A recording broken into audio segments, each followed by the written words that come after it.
नमस्कार, जय हिंद साथियों। एक बार फिर से आप सबका बहुत बहुत स्वागत है। आज का वीडियो बहुत महत्वपूर्ण है। आपने प्ले किया है तो आप इसे पूरा देखिएगा, पूरा कॉन्सेप्ट आप समझ जाएंगे कि सोने का भाव इस समय क्यों बढ़ा, क्या सस्ता भी हो सकता है, क्या सोने में निवेश करना इस समय ज़रूरी है, जोखिम भरा तो नहीं है, कितना फ़ायदा हो सकता है, कितना नुकसान हो सकता है, सोने का प्रयोग सबसे पहले कहाँ शुरू हुआ, भारत आज कितना बड़ा इसका व्यापार वाला देश है, कहाँ से आयात करता है, ये सब कुछ आज हम इस वीडियो के माध्यम से जानेंगे। आप बहुत अच्छे से इस वीडियो को पूरा देखिएगा, सारे डाउट्स आपके क्लियर हो जाएंगे। ठीक है, चलिए शुरुआत करते हैं। एक एक पॉइंट को हम देखते हैं। सबसे पहले हम समझते हैं कि सबसे अधिक स्वर्ण भंडार वाले कौन कौन से देश हैं। मैं इसमें सोने से संबंधित सारे कॉन्सेप्ट आपको बताऊंगा। आखिर तक में जितने भी सवाल होंगे वो सब क्लियर हो जाएंगे, बस स्टेप बाय स्टेप आप देखते जाइए। सबसे अधिक स्वर्ण भंडार वाले देश यानी पूरे दुनिया में इस समय 193 देश हैं संयुक्त राष्ट्र संघ के अनुसार, जिसमें से सबसे ज़्यादा भंडार है अमेरिका के पास 8133 टन। दूसरे स्थान पे आता है जर्मनी, तीसरे स्थान पे आता है इटली, चौथे पे फ्रांस, पाँचवें पे रूस, छठवें पे चीन और सातवें पे अपना देश भारत। भारत के पास इस समय 879 टन सोने का भंडार है। मतलब इतना सोना भारत के पास है और लगभग 800 टन प्रतिवर्ष भारत इस्तेमाल करता है। सोचिए, इतना है ही और लगभग इतना प्रतिवर्ष उसका प्रयोग है। इसका मतलब कि वो बाहर से मंगाता है। तो भारत में जितना सोना है उसका 0.5% या शायद इससे भी कम पैदा होता है, यानी भारत अपनी ज़रूरत का आधा % से भी कम पैदा कर पाता है, उसका खनन कर पाता है, जबकि 99.5% या उससे ज़्यादा वो आयात करता है। ठीक है, तो भारत का स्थान ओवरऑल पूरी दुनिया में 7वें स्थान पर है। इसके ऊपर जस्ट चीन है, 2264 टन सोना है। भारत कहाँ से सोना आयात करता है? हम बताएं कि भारत 7वें स्थान पे है। भारत बहुत बड़ा उपभोक्ता है, चीन के बाद दूसरे स्थान पे आता है। पूरी दुनिया में सबसे ज़्यादा उपभोग कौन करता है सोने का? चीन। दूसरे स्थान पे भारत। और भारत के पास भंडार बहुत कम है, तो इसका मतलब वो बाहर से खरीदेगा। तो सबसे ज़्यादा भारत सोना खरीदता है स्विट्ज़रलैंड से, यानी भारत का जितना भी सोना इस्तेमाल होता है उसका 40% स्विट्ज़रलैंड से ही आता है। दूसरे स्थान पे है संयुक्त अरब अमीरात, जिसको हम लोग UAE बोलते हैं, जहाँ का शहर दुबई है। वहाँ से आता है 16%, मतलब जितना भी इस्तेमाल होता है उसका 16% वहाँ से आता है। फिर दक्षिण अफ्रीका, आप जानते हैं दक्षिण अफ्रीका सोने की खाने हैं वहाँ पे, बहुत अच्छा, ये भी एक भंडारण वाला देश है, वेनेजुएला, दक्षिण अफ्रीका। तो दक्षिण अफ्रीका तीसरे स्थान पे आता है, जहाँ से सोना आयात किया जाता है। मतलब भारत यहाँ से सोना खरीदता है, स्विट्ज़रलैंड, संयुक्त अरब अमीरात, दक्षिण अफ्रीका और बहुत सारे देशों से खरीदता है, लेकिन मुख्य देश यही हैं। अब तीनों को जोड़ दीजिए, कितना % हो गया? 6, 4, 1, 5 और 1, 6, यानी कि 66% तो इन्हीं तीनों देशों से आता है। अब बाकी का 27-28% कहाँ से आएगा? वो आएगा अन्य देशों से, अमेरिका से आएगा, रूस से आएगा, जहाँ जहाँ भंडारण है, फ्रांस से आएगा। सोने के सबसे बड़े उपभोक्ता का मतलब जो उपभोग करते हैं, जिन्हें ज़रूरत है, तो सबसे ज़्यादा ज़रूरत है चीन को। भारत मतलब पूरी दुनिया में सबसे ज़्यादा सोने का इस्तेमाल, गोल्ड का इस्तेमाल चीन करता है और भारत का स्थान है दूसरा। ठीक, और आप जानते हैं पूरी दुनिया में सबसे ज़्यादा जनसंख्या वाले यही 2 देश हैं, चीन और भारत। अब तो भारत चीन को भी पछाड़ करके नंबर 1 बन गया है, यानी पूरी दुनिया में सबसे ज़्यादा भारत में आबादी है। इसीलिए भारत में सबसे अधिक सोने का कारोबार भी है, उपभोग भी है। तो सोने के सबसे बड़े उपभोक्ता वाले कौन से देश हैं? चीन, और दूसरे स्थान पर अपना देश भारत। अब देखिए, भारत में इतनी अधिक सोने की मांग क्यों है? चीन में चलिए वो जनसंख्या वहाँ की है, वहाँ की जो भी कल्चर हो उसके बारे में बहुत आइडिया नहीं है, लेकिन हमारे अपने देश में इतना सोना क्यों यूज किया जाता है, क्यों इतना महत्वपूर्ण है? तो उसका रीज़न क्या है? यहाँ पे 1, 2, 3, 4, 5 कारण बताए हैं। बहुत सारे कारण हैं, लेकिन 5 कारणों पर हम चर्चा करते हैं।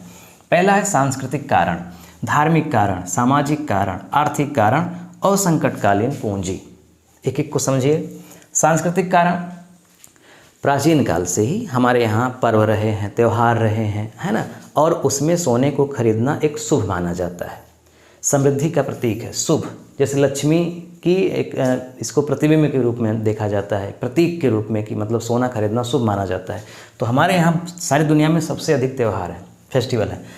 तो हर्षोल्लास के साथ मनाए जाते हैं। तो सबसे बड़ा रीज़न क्या है इसका, सांस्कृतिक नंबर 1 पे आता है। जैसे अभी हाल में ही दीपावली हुई, तो दीपावली पे, धनतेरस पे इस साल कई साल का रिकॉर्ड तोड़ा गया, जितना ज़्यादा सोने का कारोबार हुआ, मतलब सोना खरीदा गया, इतना महंगा होने के बावजूद भी खरीदा गया। उसके भी बहुत सारे कारण हैं, आगे हम चर्चा करेंगे। तो त्यौहार अगर ना होता तो शायद इतनी बिक्री उसकी नहीं होती। तो सबसे बड़ा कारण क्या है इसका, सांस्कृतिक। अब इसी में आप समझ लीजिए धार्मिक कारण को भी जोड़ दीजिए कि शुभ माना जाता है। अभी हम बात किए जैसे लक्ष्मी, मतलब ऐसा माना जाता है कि सोना खरीदेंगे शुभ होगा और लक्ष्मी की बढ़ोतरी होगी, यानी उस सोने को हम जहाँ भी निवेश करेंगे वो व्यापार सफल होगा, ऐसा। तो इसका धार्मिक कारण भी है, शास्त्रों में चर्चा है हमारे, उसकी भी चर्चा हम आगे करेंगे। जैसे हमारे वैदिक काल में इसकी चर्चा है। सामाजिक कारणों में अगर हम आ जाएंगे तो हमारे यहाँ विवाह एक बहुत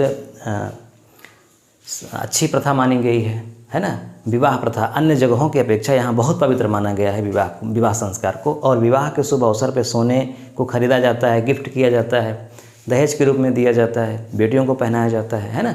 तो सोना जो है वो सामाजिक कारण में भी नंबर 1 पे आता है कि इसका इस्तेमाल हो। जैसे लोग अपने को स्टेटस अपना मेंटेन करने के लिए भी सोना पहनते हैं, दिखाने के लिए भी समाज में, प्रतिष्ठा बनाने के लिए समाज में कि वो सोना इतना पहना है। तो एक सामाजिक प्रतिष्ठा का भी पहचान के रूप में आता है। तो शादी विवाह, सामाजिक प्रतिष्ठा, दिखावा की भावना, ये सब जिम्मेदार हैं अधिक सोने की डिमांड में। आर्थिक कारण की अगर हम बात करेंगे तो आप जानते हैं कि हम बैंकों में अगर पैसा जमा करते हैं, जैसे किसी के पास बहुत पैसा है, वो बैंकों में जमा करेगा तो उसको 2%, 2.5%, 3% रिटर्न मिलेगा।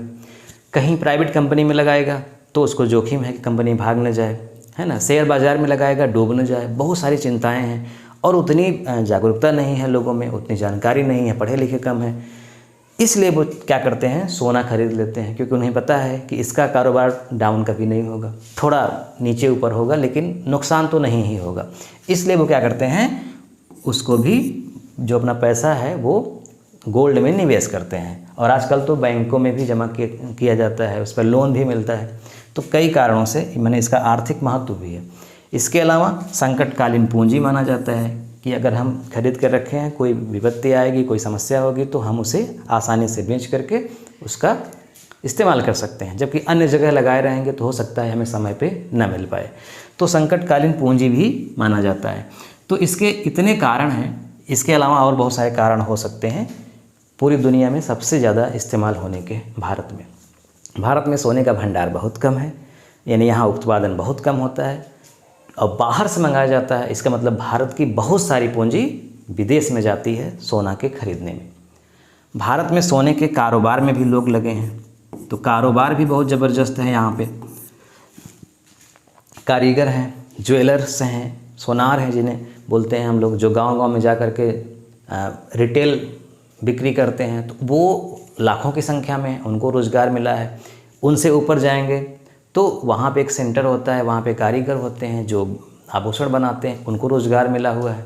तो रोज़गार का भी एक बहुत बड़ा यहाँ पे साधन रहा है। तो ये महत्वपूर्ण कारण है जो इतनी अधिक सोने की मांग भारत में रखते हैं। नेक्स्ट पॉइंट है, सोने का दाम क्यों बढ़ने लगता है। जैसे अभी हाल में ही सोने का दाम कितना बढ़ गया, बहुत ज़्यादा बढ़ गया। मतलब पिछले साल से इस साल की अगर तुलना करेंगे तो लगभग 80% के आसपास बढ़ गया, यानी कि थोड़ा ही कम नहीं तो डबल हो गया है। इसका रीज़न क्या है, तो इसके बहुत सारे रीज़न हैं। अगर थोड़ा थोड़ा बढ़ता है तो वो तो समय के अनुसार, महंगाई के अनुसार बढ़ रहा है, उसमें समस्या नहीं है। लेकिन अगर एकाएक बहुत ज़्यादा बढ़ जाता है तो उसके बहुत सारे कारण होते हैं, उन कारणों की यहाँ पे चर्चा है। तो सबसे बड़ा कारण होता है मांग बढ़ना। जानते हैं कोई भी जो व्यापार होता है, मार्केट होता है, तो डिमांड और सप्लाई पर निर्भर करता है। डिमांड, तो डी से मतलब हम डिमांड रखते हैं और एस से सप्लाई। डिमांड मतलब मांग, सप्लाई मतलब पूर्ति। मांग और पूर्ति, जैसे मान लीजिए हम 2 यूनिट किसी भी चीज़ का उत्पादन कर रहे हैं और 2 यूनिट बिक्री भी है, यानी कि मतलब हमारे पास 2 सामान है और उसके 2 खरीदार हैं। अब मान लीजिए कि हमारे पास सामान 2 ही है और ख़रीदार हो गए 3, तो अब हम इसका दाम बढ़ा देंगे। अब हमको लालच है कि जो इन 3 में 2 लोगों को देना है, जो 2 लोग ज़्यादा पैसा देंगे उन्हीं को दे देंगे और जो कम देगा उसको नहीं देंगे। अगर मान लीजिए ग्राहक हो गए 5, या 50 और संख्या है उस प्रोडक्ट की 2 ही, यानी 2 ही लोगों को मिलेगा, बाकी 48 लोगों को नहीं मिलेगा। तो इसका मतलब उन 2 लोगों को दिया जाएगा जो सबसे ज़्यादा पैसा देंगे। तो एक कारण तो ये होता है, डिमांड जब ज़्यादा हो जाती है, यानी किसी भी चीज़ की मांग ज़्यादा होती है और सप्लाई उतनी ही है, सप्लाई नहीं बढ़ी है, तो उसका दाम बढ़ जाता है। जैसे कभी आप देखिए आलू बहुत महंगी हो जाएगी, फिर कभी बहुत सस्ती हो जाएगी, प्याज बहुत महंगी, कभी बहुत सस्ती। तो जिस साल प्याज कम पैदा हुआ और उसकी डिमांड उतनी ही है, खाने वाले उतने ही हैं, लेकिन प्याज कम है, तो उसका दाम बढ़ा दिया जाएगा मुनाफा कमाने के लिए। अगर किसी साल प्याज बहुत ज़्यादा पैदा हो गई, खाने वाले उतने ही हैं, तो अब डिमांड उसकी कम है, उसकी तुलना में, प्याज की तुलना में प्याज तो ज़्यादा बिकनी चाहिए, लेकिन खाने वाले उतने ही हैं। अब उनको बेचना है तो वो क्या करेंगे, उसका दाम कम कर देंगे ताकि लोग अधिक खरीद लें। 1 किलो की ज़रूरत थी तो 1.5 किलो खरीद लें, क्योंकि जितना पहले जितने पैसे में 1 किलो मिलता था उतने ही पैसे में 1.5 किलो मिलने लगा है। तो इस तरह से जब डिमांड ज़्यादा होगी, सप्लाई कम रहेगी, तो दाम बढ़ जाएगा। सोने के भी साथ यही है, सोने की सप्लाई लगभग उतनी है, जहाँ भी जितनी खदानें हैं उतने ही उसका उत्पादन हो रहा है, उत्पादन में बहुत बढ़ोतरी नहीं होती है ना। और एक सीमित भंडार भी है, ज़्यादा उत्पादन भी नहीं कर सकते, बहुत ज़्यादा उत्पादन करेंगे तो जल्दी से ही वहाँ का भंडारण खत्म हो जाएगा। तो एक निश्चित सीमा है के अंदर उसका उत्पादन होता है, लेकिन अगर मांग बढ़ जाए, जैसे कि जनसंख्या बढ़ रही है तो मांग बढ़ेगी, समृद्धि बढ़ रही है, खुशहाली आ रही है, तो लोग शौक़ पूरा करना चाहेंगे ही।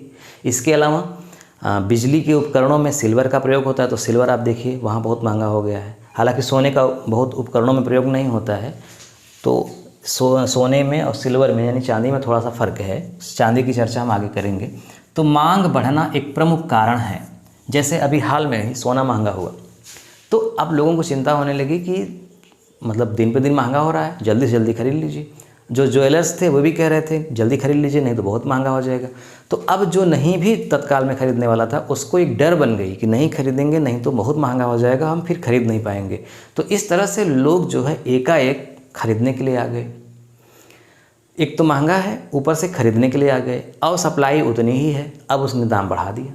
त्यौहार भी आ गया, बहुत ज़्यादा डिमांड आ गई। 2 चीज़ें, एक तो त्यौहार, दूसरा कि कल महंगा हो जाएगा, हम खरीद नहीं पाएंगे, इस डर में आज ही खरीद लें, भले आज जितना महंगा है। तो इस तरह से एक अफवाह कह सकते हैं इसको, एक बहुत सोचे समझे साजिश के तहत एक अफवाह भी उड़ाई जाती है मार्केट में, ताकि अधिक से अधिक ग्राहक आ जाएं, उनके अंदर डर पैदा कर दिया जाए कि आने वाले समय में इतना महंगा होगा कि तुम खरीद ही नहीं पाओगे, तो वो आज ही खरीदना चाहेगा। तो इस तरह से एकाएक बहुत ज़्यादा ग्राहक आ जाते हैं, इसलिए एकाएक मांग बढ़ जाती है, जो कि इस समय सबसे बड़ा कारण यही रहा है अभी हाल के दिनों में। दूसरा है डॉलर कमज़ोर होना। डॉलर आप जानते हैं अमेरिका की एक साख है, करेंसी है, नोट है, जैसे हमारे यहाँ का रुपया है। तो डॉलर से कारोबार अमेरिका का होता है, और अमेरिका सबसे बड़ा उत्पादक है ना, सबसे बड़ा भंडारण है सोने का वहाँ पे। तो डॉलर अगर कमज़ोर हो गया, डॉलर कमज़ोर का मतलब होता है, जैसे आप समझिए, जैसे $1 की कीमत अभी मान लीजिए है 87 पॉइंट कुछ है, तो चलिए 87 रुपये हम समझते हैं, 87 रुपये। अगर $1 की कीमत 80 हो जाए, 80 हो जाए, तो कहा जाएगा कि डॉलर कमज़ोर हो गया। कमज़ोर का मतलब पहले 87 रुपये मिलता था, अब वो 80 रुपये में ही मिल रहा है, इसका मतलब इसका दाम घट गया, डॉलर का दाम घट गया। तो जब डॉलर का दाम घट जाता है, तो जितना सोना पहले 87 रुपये में मिल रहा था, उतना ही सोना अब 80 रुपये में मिलने लगा। तो लोग कहेंगे सस्ता हो गया है, तो वो खरीदने लगेंगे। तो जब भी डॉलर कमज़ोर होगा, तो यकीनन सोने की डिमांड बढ़ेगी। डिमांड की बात है यहाँ, डिमांड सोने की बढ़ेगी, महंगा तो नहीं होगा, डिमांड बढ़ेगी। अब जब डिमांड बहुत ज़्यादा बढ़ जाएगी, अगर नॉर्मली डिमांड बढ़ी है तब तो सस्ता है, चल रहा है, लेकिन ये 7 रुपये कम होने की वजह से अगर बहुत ज़्यादा इसके परसेंटेज की तुलना में ज़्यादा मांग आ गई, तो फिर इसको महंगा करना पड़ेगा। तो सस्ता तो हुआ, लेकिन अधिक डिमांड होने की वजह से फिर वो डिमांड के कारण महंगा हो गया। तो इसीलिए कह दिया जाता है कि इनडायरेक्ट में डॉलर के कमज़ोर होने पर सोना महंगा हो जाता है, क्योंकि डिमांड ज़्यादा बढ़ जाती है। तीसरा है रुपया कमज़ोर होना। अगर रुपया कमज़ोर हो गया, जैसे पहले $1 में 80 रुपये था, मतलब $1 80 रुपये का था, अब मान लीजिए $1 हो गया 87 रुपये का, तो इसका मतलब रुपया कमज़ोर हो गया। पहले हम 80 रुपये में ही खरीद लेते थे, अब हमको 87 रुपये देना पड़ रहा है। यानी हमारे रुपये की साख गिर रही है, हमको ज़्यादा रुपया देना पड़ रहा है, मतलब रुपया कमज़ोर हो गया है।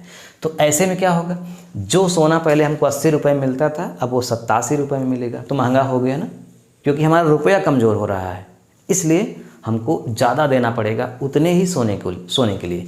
इसका भी एक बहुत बड़ा कारण रहा है हाल के दिनों में कि हमारा रुपया बहुत ही कमज़ोर हो गया है, और पूरे भारतीय इतिहास में इतना रुपया कभी कमज़ोर नहीं हुआ था। ठीक है, तो ये बहुत महत्वपूर्ण कारण है। इसके अलावा ब्याज दर घटने लगे। जैसे बैंक में मान लीजिए कभी मिलता था 4% वार्षिक, आज कितना मिल रहा है, 2.5%, 3% या इससे भी कम वार्षिक। तो लोग सोचेंगे कि हम अपना पैसा बैंक में क्यों जमा करें, 1 लाख जमा करेंगे तो 2,500 उसका ब्याज मिलेगा, क्या मतलब है, इससे अच्छा हम सोना ही खरीद लें। तो जब ब्याज दरें घटने लगती हैं बैंकों की या अन्य कंपनियों की या RBI ही घटा देता है, तो लोग फिर वहाँ पे पैसा अपना नहीं रखना चाहते, वो कहाँ रखना चाहते हैं, सोना खरीदते हैं, गोल्ड खरीदते हैं। तो जब गोल्ड खरीदेंगे तो जाहिर सी बात है कि फिर गोल्ड का दाम बढ़ेगा, क्योंकि डिमांड ज़्यादा हो गई। तो सारा मामला डिमांड का ही है, डिमांड बढ़ रही है इन्हीं कारणों से, तो फिर महंगा हो रहा है। ठीक है, तो ब्याज दर घटना एक कारण है। आपूर्ति सीमित, अभी हम चर्चा ही की। सप्लाई, आपूर्ति मतलब सप्लाई सीमित मतलब जितना कल पैदा होता था उतना ही आज भी हो रहा है, लेकिन यूज करने वालों की संख्या बढ़ गई है। तो आपूर्ति सीमित है लेकिन डिमांड ज़्यादा हो गई है, इसलिए महंगा करना ही पड़ेगा। और अन्य कारण भी हैं। अन्य कारण में क्राइसिस आ सकती है, किसी देश में कोई गंभीर स्थिति पैदा हो गई, वहाँ से अब सोना ही नहीं आ रहा है। जैसे स्विट्ज़रलैंड में अगर गंभीर स्थिति पैदा हो जाए तो हमारे यहाँ नहीं आ पाएगा सोना, तो यकीनन दाम बहुत बढ़ जाएगा।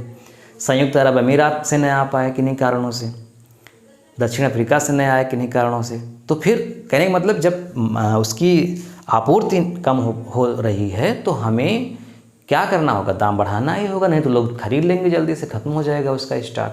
तो ये कारण है।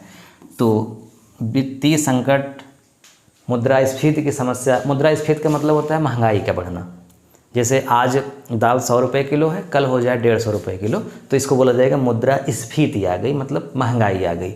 तो महंगाई आ जाएगी तो फिर हर चीज़ में महंगाई आएगी, सोना भी महंगा होगा, सब कुछ महंगा होगा। तो ये भी एक कारण इसका है। दाम बढ़ने के बाद क्या अचानक कमी भी आती है। जैसे अभी चर्चा लोग कर रहे हैं, कुछ लोग सोच रहे हैं कि यार सोना इतना महंगा हो गया है तो ये इतना ही रहेगा महंगा या सस्ता भी हो सकता है। सस्ता होगा तो कितना होगा, क्या हम वेट कर लें, आने वाले समय में जब सस्ता होगा तब खरीदें। तो अब इसी का जवाब आपको मिलने वाला है कि देखिए, एक शब्द होता है क्रैश और एक शब्द होता है करेक्शन। ये शेयर बाज़ार में चलता है, कभी आपको हम विस्तार में पढ़ाएंगे। क्रैश और करेक्शन। क्रैश क्या होता है, किसी भी वस्तु में अगर 30% से ज़्यादा कमी आ जाए, मतलब किस में कमी आ जाए, मूल्य में 30% से ज़्यादा कमी आ जाए। जैसे 100 रुपये की चीज़ है, अब वो 70 रुपये की हो गई, 30% कम हो गया, या वो 69 रुपये हो गई, यानी 30% से ज़्यादा कम हो गया। तो अगर एकाएक ऐसा हो जाए तो उसे बोला जाता है क्रैश आ गया, है ना। क्रैश, गोल्ड क्रैश, अगर गोल्ड के साथ ऐसा हो गया तो गोल्ड क्रैश हो गया। अब ऐसे इसमें क्या होता है, इसमें लोगों को बहुत भयानक नुकसान होता है, लोग आत्महत्या तक कर लेते हैं। जैसे आज सोना महंगा हो गया, अब लोगों को ये लग रहा है कि कल और महंगा होगा। अब मान लीजिए 2 लाख रुपए तोला है या 1.5 लाख रुपए तोला है, तो अगर 2 लाख रुपए तोला के हिसाब से कोई 10 तोला खरीद लिया तो 2 दहम्मा 20, यानी कि 20 लाख रुपए उसने निवेश कर दिया, और कल एकाएक ही 30% दाम बढ़ गया, तब 20 सत्ते 140, यानी 20 लाख का यूज खरीदा था, अब 14 लाख का हो गया सामान, 14 लाख का बेचेगा, यानी 6 लाख उसका घाटा। तो ऐसा तो बहुत बड़ा जोखिम होता है ना, इसी को क्रैश बोलते हैं, गोल्ड क्रैश। तो अगर 30% या उससे ज़्यादा कमी आ गई तो उसको क्रैश बोला जाता है। और ये स्थिति सोने में आम तौर पे होती नहीं है, मतलब इतना एकाएक कमी कभी नहीं हुई है। बढ़ोतरी हुई है लेकिन कमी एकाएक नहीं हुई, कमी बहुत धीरे धीरे होती है। और कमी जब धीरे धीरे हो, जैसे 5% घटे, फिर 10% घटे, फिर 3% घटे, ऐसे धीरे धीरे घट रहा है और फिर अपनी पूर्व स्थिति में पहुंच जाए लंबे समय में, साल, 1.5 साल, 2 साल, 3 साल में, तब उससे बोला जाएगा करेक्शन। तो ये तो संभावना नहीं है, मतलब ऐसा नहीं है कि जैसे पहले मान लीजिए 90,000 रुपये का 10 ग्राम था, तो अब वो अगले ही महीने 90,000 रुपये का हो जाएगा। भले आज वो 1.5 लाख का हो गया है, कम होकर के 90,000 का हो जाएगा, इसकी संभावना तो नहीं है। अगर ऐसा हो गया तो फिर क्रैश हो जाएगा, बहुत बड़ा घाटा होगा, और ना ही सरकार चाहेगी, ना कोई कंपनी चाहेगी, ना ही कोई संस्था चाहेगी कि ऐसा हो, क्योंकि आज बहुत सारे लोग निवेश कर रहे हैं, कल वो बर्बाद हो जाएंगे, तो ऐसा नहीं होगा। अब उनको भी ध्यान रखना है कि हम इस समय ज़्यादा निवेश न करें, क्योंकि कल अब हाई लेवल पे आ गया है, टॉप पर आ गया है, तो उसको डाउन तो होना ही है। तो धीरे धीरे डाउन होगा, और ये भी हो सकता है कि जिस स्थिति में था वहाँ तक पहुँच जाए, या वहाँ तक ना पहुँचे तो उससे 10-20 हज़ार महंगा होकर के स्टेबल हो जाए वहीं पे। जैसे 90,000 रुपये तोला था तो 1 लाख रुपये तोला के आसपास इस पर स्टेबल हो जाएगा। लेकिन ये 1 महीने 15 दिन में नहीं होगा, साल, 1.5 साल या 2 साल भी लग सकता है। तो ये है, यानी दाम बढ़ने के बाद क्या अचानक कमी आ सकती है? तो अचानक तो कमी नहीं आएगी, लेकिन कमी आएगी, निश्चित तौर पे कमी आएगी, और वो कमी धीरे धीरे आएगी। इसलिए अगर सोच रहे हैं कि बहुत ज़्यादा निवेश करें, तो मैं तो बिल्कुल राय नहीं दूंगा। वर्तमान में सोना खरीदने वालों को क्या सलाह, वही मैं बात कर रहा था। मेरी सलाह ये है कि अगर आप ये सोच करके सोना खरीद रहे हैं कि कल हमको बेचना है, तो भूल कर सकते हैं आप। अगर आपको ये सोचना भी है कि मुझे खरीद करके कल बेचना है, तो आप थोड़ा थोड़ा निवेश करिए, थोड़ा थोड़ा ही निवेश करिए, क्योंकि बहुत महंगा हो चुका है। अब कहते हैं ना, जब दर्द हद से बढ़ जाता है तो उसे ख़त्म हो जाने का वक्त आ जाता है। तो बहुत दर्द बढ़ चुका है, इससे ज़्यादा महंगा होगा तो फिर बिकेगा कहाँ, खरीदेगा कौन? तो इसका मतलब सामान्य नज़रिए से भी देखा जाए तो अब सस्ता होगा। बहुत सारे फैक्टर हैं उसके। तो बहुत ज़्यादा निवेश करेंगे तो फिर घाटे की स्थिति में चले जाएंगे। थोड़ा करिए, थोड़ा जितने में आपने ख़रीदा थोड़ा महंगा हुआ बेच दीजिए, रखिए मत। ये मत सोचिए कि 3 साल के बाद बेचेंगे, 3 साल के चक्कर में पड़ेंगे तो बर्बाद हो जाएंगे। मेरी ये राय है, बाकी बहुत एक्सपर्ट हैं, हो सकता है आप बहुत कुछ जानते हो हमसे ज़्यादा, हमारी समझ बहुत कम है। मैं अपनी समझ आपको बता रहा हूँ, मैं अपनी सलाह दे रहा हूँ। वर्तमान में सोना थोड़ा थोड़ा ही निवेश करें। हाँ, अगर आपको ज़रूरत है, ज़रूरी है, लेना ही है, शादी है, विवाह है, कुछ और काम है, आवश्यक है, तो उसमें तो फिर लेना ही है, उसमें क्या करेंगे। लेकिन लाभ के लिए ज़्यादा निवेश जोखिम है। सोने का सबसे प्राचीन उपयोग हम देख लेते हैं। हमने महत्वपूर्ण बातें देख ली। अब हम देखते हैं पूरी दुनिया में सबसे पहले सोना कहाँ इस्तेमाल होता था, इसका क्या इतिहास है, संक्षिप्त में देखते हैं। तो देखिए, सबसे प्राचीन सोने का उपयोग लगभग 4500 ईसा पूर्व, 4500 ईसा पूर्व का मतलब 4500 वर्ष पहले, 2000 साल के पहले, यानी आज की भाषा में कहें तो 2000 इधर जोड़ दीजिए, 4500 उधर, यानी कि 6500, लगभग 6500, आज से 6500 साल पहले पहली बार उपयोग हुआ था बुल्गारिया में। अब तक का सबसे पुराना प्रमाण मिला है बुल्गारिया में। यहाँ लगभग 4500 से 4600 ईसा पूर्व की वर्णा संस्कृति एक थी, या वर्ण संस्कृति इसको बोल सकते हैं। अंग्रेजी में वर्णा पढ़ा जाता है, हिंदी में वर्ण पढ़ा जाता है। तो वर्ण संस्कृति की कब्रों में, ध्यान रखिएगा, वर्ण संस्कृति की कब्रों में सोने के गहने और आभूषण मिले हैं। यानी जो बुल्गारिया देश है, यूरोपियन कंट्री का देश है, वहाँ पे खुदाई हुई, पुरातत्व विभाग ने खुदाई किया, तो वहाँ पे जो कब्र मिली, कब्र में सोना मिला। तो वो जो सोने का, आप कार्बन डेटिंग, यूरेनियम डेटिंग, बहुत डेटिंग पद्धतियों से उम्र निकाली जाती है ना, कि कब इस्तेमाल होता था, ये मनुष्य कब इस्तेमाल कर रहा होता था। तो उसमें आज से 6500-6600 साल पहले की बात हुई है। ये सबसे प्राचीन अभिलेख है, अब सॉरी अभिलेख नहीं है, सबसे प्राचीन प्रमाण है। इसके पहले का प्रमाण नहीं है। यानी आज से 6500 साल पहले सोना इस्तेमाल होता था, इसका कोई साक्ष्य नहीं है। ये पहला साक्ष्य है। यह मानव इतिहास का सबसे पुराना ज्ञात स्वर्ण उपयोग माना जाता है। यहाँ लगभग 3 किलोग्राम से अधिक सोना मिला है, जो कब्र है, जो दर्शाता है कि उस समय सोना धन और शक्ति का प्रतीक था। तो ये सबसे पुराना साक्ष्य है। इसके अलावा मिस्र में, अभी ध्यान रखिएगा हमारे भारत में नहीं मिला है, मिस्र में 2600 ईसा पूर्व, यानी आज से 2000 और जोड़ दीजिए तो 4600 ईसा पूर्व पहले, यानी कि 4600 साल पहले। बुल्गारिया में 6500 साल पहले, यहाँ 4600 साल पहले मिस्र वासियों ने सोने को देवताओं का धातु कहा, है ना, मेटल ऑफ गॉड्स, देवताओं का धातु। फराओं के मकबरों में सोने के मुखौटे, गहने और ताबूत रखे जाते थे। यहाँ भी वही कब्रों में ही इस्तेमाल होता था। सबसे प्रसिद्ध उदाहरण है राजा तूतनखामुन की कब्र 1350 ईसा पूर्व। राजा तूतनखामुन की कब्र, यहाँ से सोना मिला है। कैसे मिला है? उसका स्वर्ण मुखौटा आज भी मिस्र संग्रहालय की सबसे कीमती वस्तु है। जो उसका मुखौटा था ना, आप देखे होंगे लोहे का मुखौटा बनता है, चांदी का मुखौटा बनता है, मास्क कह सकते हैं आज की भाषा में, तो वो मास्क जो है वो सोने का था, मिस्र में मिला है। भारत की अगर हम बात करें तो भारत में सोने का उल्लेख ऋग्वेद में मिलता है। ऋग्वेद में सोना शब्द नहीं लिखा हुआ है, हिरण्य लिखा हुआ है, हिरण्य, और हिरण्य को आज हम सोना कहते हैं। तो लगभग 1500 से 1200, आज 2000 और जोड़ दीजिए 2000 साल, तो 1500 यानी 3500 साल पहले भारत में, आज से 3500 साल पहले सोना इस्तेमाल होता था, ऐसा ऋग्वेद कहता है। ऋग्वेद में हिरण्य शब्द है। वैदिक काल में सोना धन, दान और यज्ञ का प्रमुख हिस्सा था। सिंधु घाटी सभ्यता वैदिक सभ्यता के पहले थी, 1000 साल पहले थी। सिंधु सभ्यता हमारे यहाँ हुई, फिर वैदिक सभ्यता हुई। तो वैदिक के भी पहले जो सिंधु सभ्यता थी, सोने के आभूषण मिले हैं, जैसे हार मिला है, मणि मिली है, कंगन मिला है। मोहनजोदड़ो और हड़प्पा से भी प्राप्त हुई हैं ये चीज़ें।